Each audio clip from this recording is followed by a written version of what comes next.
sa Navotas City bumigay. Mga sandbag, ginawang pansamantalang pangharang sa tubig.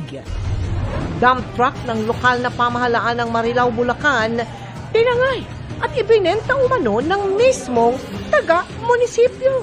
Kung saan probinsya na yan nabawi, alamin. Gabundok na problema sa basura sa Maynila. Unang hinarap ng nagbabalik na si Mayor Isko Moreno.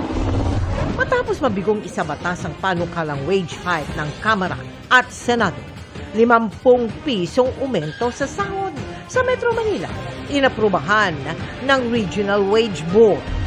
Senadora Risa Hontiveros, ibinunyag na ang testigong si alias Rene ang paulit-ulit na tumawag para sabihing kinidnap at tinakot umano siya ng mga tauhan ni Pastor Apollo Quiboloy. Michael was the one frantically messaging my staff. Sabi niya, quote, "Help me, kinidnap ako at tinatakot ako ng kingdom."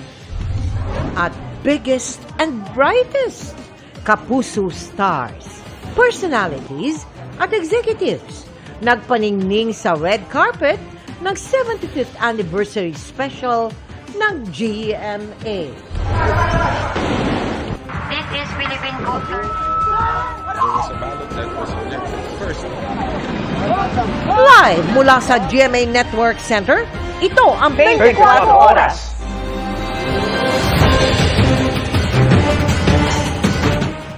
Magandang gabi po, Luzon, Visayas at Mindanao.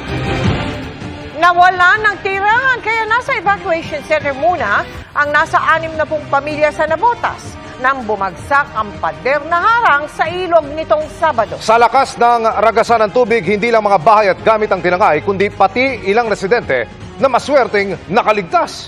May pansamantalang remedyo pero pinangangambahan pa rin ang baha dahil sa ulan at high tide, kaya pinamamadali na ang pagsasaayos sa pader. Nakatutok si Joseph Moro. Dito